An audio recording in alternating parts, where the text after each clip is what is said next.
नमस्कार दोस्तों, स्वागत है एक बार फिर से आपके अपने एजुकेशन चैनल यूट्यूबर देव पर। तो दोस्तों 575 पदों पे जो अपनी असिस्टेंट प्रोफेसर की भर्ती आ रखी है 2024 वाली, इसमें एक नया विवाद सामने आया है कि इसमें यूजीसी के नए अधिनियमों को दरकिनार किया गया है। यानी कि इसमें एलिजिबिलिटी के बारे में कुछ लिखा नहीं गया है। क्या सच में ऐसा है क्या? और क्या एक प्रश्न बहुत महत्वपूर्ण है कि एमए प्रीवियस वाले आवेदन कर सकते हैं क्या? पीएचडी जरूरी है क्या? इसके साथ साथ कुछ और भी प्रश्न है कि एग्ज़ाम का क्या कुछ रहेगा, या फिर जो परसेंटेज चाहिए एमए में वो कितने कुछ चाहिए। आज इस वीडियो में इन सभी बिंदुओं पे हम लोग बात करने वाले हैं। तो सबसे पहले वो एक अपडेट जो हम न्यूज़पेपर्स वगैरह में देखते आ रहे हैं कि ये 2-3 दिन पहले की एक अपडेट है जिसमें ये लिखा गया था कि 575 पदों पर सहायकाचार्य की भर्ती तो निकाल ली, लेकिन शैक्षणिक योग्यता का पता नहीं है। बेरोजगारों को खुश करने की जल्दबाजी ऐसी कि सहायकाचार्य भर्ती की योग्यता तक भूल गए। राजस्थान लोक सेवा आयोग आरपीएससी की ओर से 575 पदों पर सहायक आचार्य की भर्ती निकाली गई है। सरकार का 1 साल कार्यकाल पूरा होने के कारण बेरोजगारों को खुश करने के लिए आयोग ने भर्ती तो जारी कर दी, लेकिन भर्ती में योग्यताओं को लेकर विवाद खड़ा हो गया है। आरपीएससी की ओर से जल्दबाजी में भर्ती जारी कर दी और जारी विज्ञप्ति में आयोग ने कहीं भी स्पष्ट नहीं किया कि कौन सी शैक्षणिक योग्यता वाले अभ्यर्थी आवेदन कर सकते हैं। विज्ञप्ति के अनुसार ऐसे में पीजी अंतिम वर्ष में अध्ययनरत अभ्यर्थी भी आवेदन के योग्य होंगे, जबकि यूजीसी के नियमानुसार नेट और पीएचडी इसके लिए जरूरी देखो होगी जरूरी। लेकिन ओरिजिनली जो फाइनल ईयर में पढ़ रहे हैं और जो नेट और एमए 55% के साथ कर लेते हैं विदाउट एनी रिजर्वेशन सिस्टम, कब तक? जब तक उनके विषय का पहला दिन हो साक्षात्कार का, उस तक ये रूल है जो कि अपने नोटिफिकेशन में भी दिया गया है। और साक्षात्कार तक तो पहुंच जाएंगे, लेकिन आखिर में योग्यता को लेकर आपत्तियां आएंगी और भर्ती कोर्ट में अटकेगी। देखिए, लिखने वाले थोड़े ज़्यादा भी लिख लेते हैं कई बार, लेकिन ओरिजिनली ऐसा है कि जो साक्षात्कार का प्रथम दिवस है आपके विषय का, उस तक आपकी एमए 55% या उससे अधिक के साथ होनी चाहिए और आपके पास नेट की क्वालिफिकेशन होनी चाहिए। ये है रूल ओरिजिनली। अब इसमें एक तो इन्होंने भूली कि पदों का जो है वो श्रेणीवार वर्गीकरण नहीं किया, यानी कि किस सब्जेक्ट की कितनी पोस्ट है ये तो इन्होंने दे रखा है, लेकिन किस सब्जेक्ट की कितनी पोस्ट किस कैटेगरी में होंगी, मतलब जनरल अनरिजर्व की कितनी होगी, OBC, MBC, EWS, SC ST की कितनी होगी, वो सारी चीज़ें देना भूले हैं। हालांकि हमने जो ओरिजिनली रिजर्वेशन सिस्टम है जो कि अपने राजपत्र में भी दिया गया है, उसके अनुसार कुछ पदों को हमने बांटने का एक प्रयास किया है, जो ऑफिशियली एक परसेंटेज है उसके अकॉर्डिंग। तो वो वीडियो आप ज़रूर देखिएगा, उसका लिंक मैं डिस्क्रिप्शन में देना चाहूँगा। अब देखिए, यूजीसी के नियम इसमें दरकिनार है, जिसमें पीएचडी और अनुभव और रिसर्च सेंटर, रिसर्च पेपर माफ़ कीजिएगा, अवार्ड्स आदि की जो है अंक जुड़ते हैं। हाँ, ये जुड़ते हैं, लेकिन वो जुड़ते किस में हैं? विद्या संबल योजना में गेस्ट फैकल्टी या कॉन्ट्रेक्चुअल बेसिस जो होती है उसमें जुड़ते हैं। परमानेंट भर्ती में इसका कोई योगदान नहीं है। अगर परमानेंट भर्ती में इनका योगदान होने लगा तो सोच लो कि अब तक की सबसे ऐसी भर्ती होगी जिसका मैं समझता हूँ कि महत्व कम होगा और महत्वहीन ज़्यादा होगी। क्योंकि आप भी अच्छे से जानते हो कि रिसर्च पेपर का क्या रहता है, अनुभव का क्या रहता है, पीएचडी का क्या रहता है। ये सारी चीज़ें रियलिस्टिक तभी लगती है जब कोई व्यक्ति नेट प्लस जेआरएफ करके पीएचडी में अगर एडमिशन लेता है, तो मैं मानता हूँ कि वो पीएचडी पूरी प्योर रियल पीएचडी हो सकती है। एटलीस्ट उसकी योग्यता जो है वो आप रियल मान सकते हो। बाकी पीएचडी तो ऐसी है कि अगर सांसद और विधायक की योग्यता में भी अगर आप पीएचडी की योग्यता ऐड कर दो कि आप जो है, जैसे पहले 10वीं 12वीं पास का एक रूल लाया था, फिर अभी अगर पीएचडी का भी रूल ले आए तो मैं आपको लिख के दे सकता हूँ, सारे सांसद और विधायक पीएचडी नज़र आएंगे, वो भी 1 साल के भीतर। अगर 1 साल में अगर आप चुनाव करा रहे हो, पीएचडी की योग्यता रख रहे हो, तो सारे सांसद विधायक चुनाव में पीएचडी की योग्यता को अंकित करेंगे और फिर बोलेंगे कि हमारे पास थी योग्यता, हमने बताई नहीं कभी। तो आप समझ सकते हो कि पीएचडी का क्या कुछ रहता है। हाँ, कोई नेट प्लस जेआरएफ है तो डेफिनेटली वो पीएचडी का मैं समझता हूँ कि एक ओरिजिनल अधिकारी, क्योंकि मैंने ऐसे पीएचडी देख रखे हैं जिन्होंने 10 से 20 एग्ज़ाम माफ़ कीजिएगा नेट के दे दिए हैं। जेआरएफ तो छोड़ो, नेट भी नहीं हो रहा 20 प्रयासों में, और वो पीएचडी की डिग्री लेके बैठे हैं। उनको 10 से 20 साल का एक्सपीरियंस है, उनके पास 20-20 रिसर्च पेपर मिल जाएंगे। मतलब आप सोच नहीं सकते इतना कुछ वो लेके बैठे हुए हैं। लेकिन यही है कि नेट जो 20 बार पे भी नहीं निकाल पाए, उनकी पीएचडी कैसे है ये आप अच्छे से समझ सकते हो। बाकी मैं ये नहीं कह रहा हूँ कि पीएचडी वाले फर्जी होते हैं, ऐसा कुछ भी नहीं है। पीएचडी अच्छे और ओरिजिनल लोग भी करते हैं और सभी गलत हैं, ऐसा नहीं है। लेकिन ऐसे अधिकतर लोग देखे देखे जा सकते हैं, जिनके 3rd ग्रेड की जो मैं समझता हूँ कंपटीशन एग्ज़ाम उसको नहीं निकाल सकते, रीट को पास नहीं कर सकते, वो लोग पीएचडी डिग्री होल्डर है, जिनको ये नहीं पता कि 70% अटेंडेंस कैसे करनी है, उनके पास पीएचडी है। तो अब आप सोचो कि पीएचडी किन लोगों के पास है। हाँ, 100% ख़राब है ऐसा नहीं है, अच्छे लोग भी हैं इसमें और वो हर जगह होते हैं। अब विषयों का जो उल्लेख है वो तो है, लेकिन विषयों का जो श्रेणीवार वर्गीकरण है वो नहीं दिया गया है, ये आप देख सकते हो।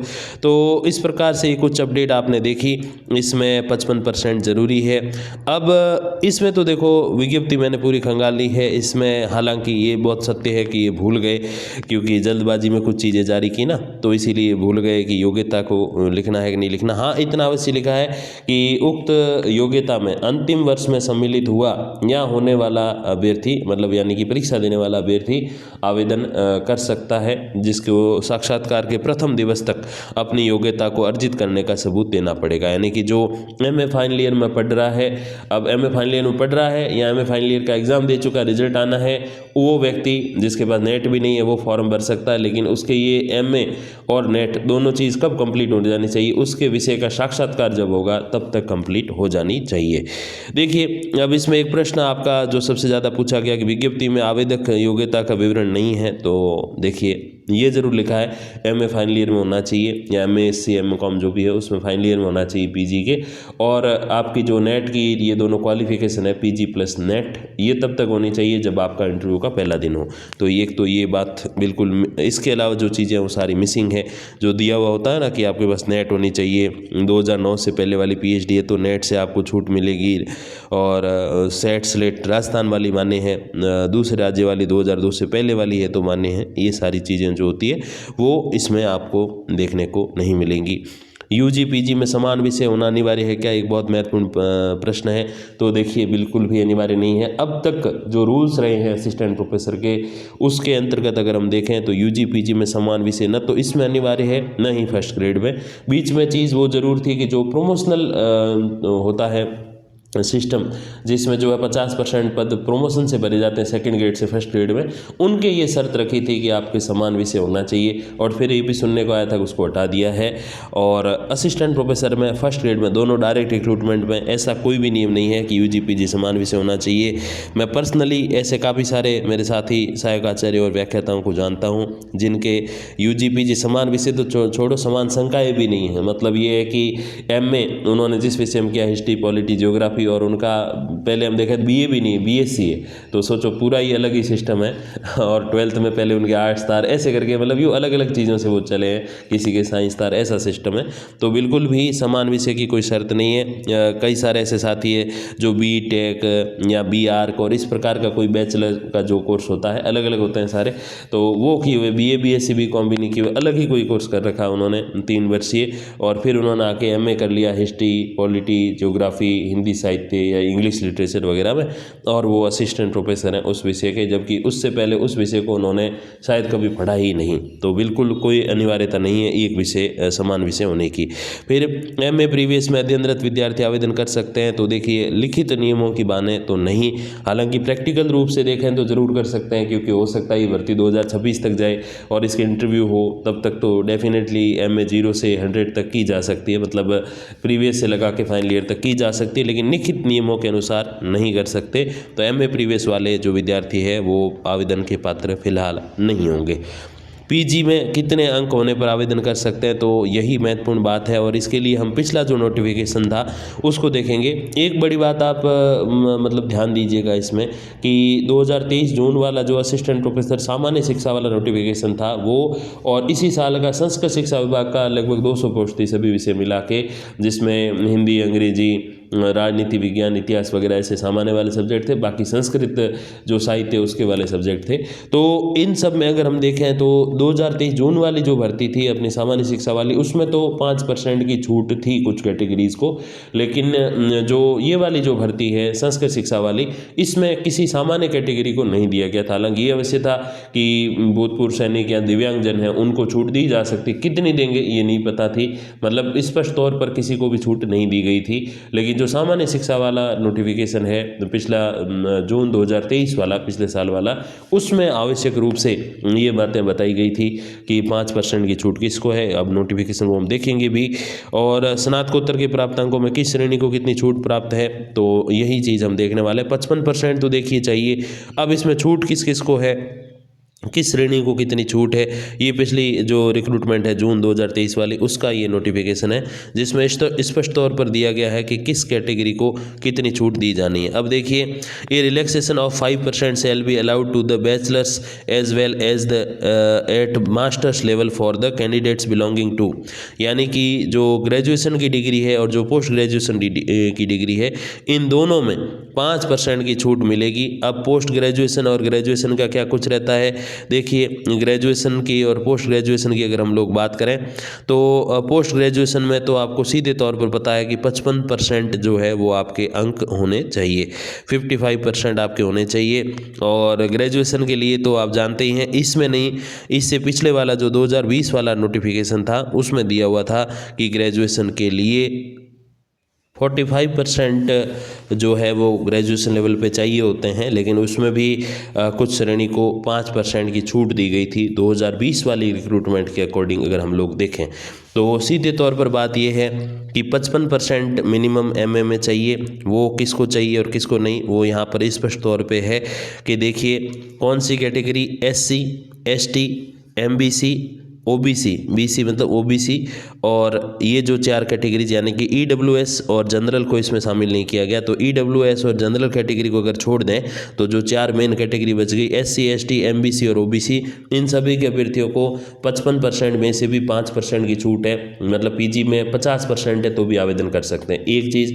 दूसरी बात, जो गुड एकेडमिक रिकॉर्ड पहले तो बहुत ही कठिन था, उसमें तो 70,000 अभ्यर्थी पात्र थे ऑल ओवर राजस्थान, तो उसमें से भी 20-30 हज़ार तो बाद में बाहर हो जाते, उनकी PG पूरी नहीं थी क्योंकि लेटेस्ट जनरेशन में थे, उसके अकॉर्डिंग परसेंट तो अच्छे थे लेकिन वो पूरी होने पर होते, तो बहुत कम उस टाइम आवेदन आए थे। वो हटा के एक नया गुड एकेडमिक रिकॉर्ड लागू किया गया था, वो ये था कि 45% UG में और 55% PG में होने चाहिए। तो यहाँ जो चीज़ लिखी गई है कि ये 5% का रिलैक्सेशन जो है, मतलब छूट जो है, वो बैचलर्स की डिग्री यानी कि BA, BSc, BCom और मास्टर्स डिग्री यानी कि MA, MSc, MCom इसमें भी लागू होगा, जिसका सीधा सा मतलब यही बनता है कि MA में 5% की छूट SC, ST, OBC, MBC को मिलेगी, और जो BA में जो 45% की जो शर्त है उसमें भी 5% की छूट यानी कि 40% के साथ आवेदन OBC, MBC, SC और ST के अभ्यर्थी कर सकते हैं। अगर कोई जनरल से है, EWS से है, तो उसको ये दोनों ही प्रकार की 5% की छूट नहीं मिलेगी। तो खाली MA के मार्क्स ही महत्वपूर्ण नहीं है, ग्रेजुएशन के मार्क्स भी महत्वपूर्ण है, तो उस तरफ भी ध्यान अवश्य देना चाहिए। एक बात यहाँ पर महत्वपूर्ण ध्यान दीजिए, कई बार क्या होता है कि हम जब एक लोकल पर्सनैलिटीज़ होते हैं तो उसमें हम क्या करते हैं कि राउंड फिगर करते हैं, भाई किसी के 54.35 है या 54.98 है, 54.99 भी है, तो उसको 55% ही मानेंगे राउंड फिगर में। लेकिन ओरिजिनली उसको RPSC अलाउ नहीं करती है, मतलब जहाँ 55% की शर्त है PG में, जैसे जनरल और EWS के अभ्यर्थियों के लिए, तो उनको 5% की जो छूट नहीं यानी कि 55% चाहिए, तो 54.5, पौने 55 ये भी नहीं चलेंगे, पूरे 55% होने चाहिए। राउंड फिगर वाले नहीं चलेंगे, 55 आगे होने चाहिए, फिर पीछे पॉइंट के बाद भले कितने ही हो। तो ये नहीं है कि राउंड फिगर वाले जो होते हैं जो 54 पॉइंट समथिंग वो नहीं चलेंगे, ठीक है। और जो OBC, MBC, SC, ST के अभ्यर्थी हैं उनके अगर 50% का, जैसे यहाँ 5% की छूट है पिछली भर्ती के अकॉर्डिंग, तो 5% की जो छूट उनको दी गई है उसके अकॉर्डिंग देखें तो उनके 49.50, 49.90 ऐसे भी नहीं चलेंगे, 50% आगे होने चाहिए। उसके बाद फिर ऊपर भले 50.50 हो, 60 हो, कितने भी हो, ये ध्यान रखना। यही ग्रेजुएशन में लागू होता है। 45% का जिनके रूल है जनरल EWS, तो उनके 45 होने चाहिए, उसके ऊपर भले कितने ही हो। और 40% का जिनके रूल है SC, ST, OBC, MBC, उनके 40% से प्लस होने चाहिए, 39 पॉइंट समथिंग नहीं होने चाहिए, ये आप ध्यान रखिएगा। तो ये कुछ एक अपडेट्स थी एलिजिबिलिटी के बारे में। एक प्रश्न ये कि पीएचडी अनिवार्य इस समय तो नहीं है देखिए, और होनी भी नहीं चाहिए, और अगर हो तो उसके साथ साथ नेट और जेआरएफ भी अनिवार्य हो, और हो भी कुछ साल बाद, ताकि क्योंकि अब धीरे धीरे लोगों को नेट का जेआरएफ का महत्व पता चल रहा है पिछले 2 4 5 7 या 10 सालों में। तो धीरे धीरे वो ऐसे भी कैंडिडेट आएंगे इस कंपटीशन के दुनिया में जहाँ उनके पास NET plus JRF plus PhD होगा, क्योंकि 5 साल की पीएचडी और 1 साल की इनकी तैयारी, तो 6 साल तो इसमें लग जाते हैं। और पिछली भर्ती से अगर हम देखें तो 9 साल से ये कॉलेज लेक्चरर की भर्ती का और इस भर्ती में सेलेक्ट हुए लोगों का एक ट्रेंड चल रहा है, जो कि ऑनलाइन वगैरह आते हैं, लोग उनको पहचानते हैं, उनको आइडियलाइज करते हैं। तो ये है कि पीएचडी अनिवार्य अगर होती है तो उसके साथ साथ नेट प्लस जेआरएफ भी अनिवार्य है, तभी तो पीएचडी का महत्व है, नहीं तो फिर पीएचडी कैसे की जा सकती है आप अच्छे से जानते हैं।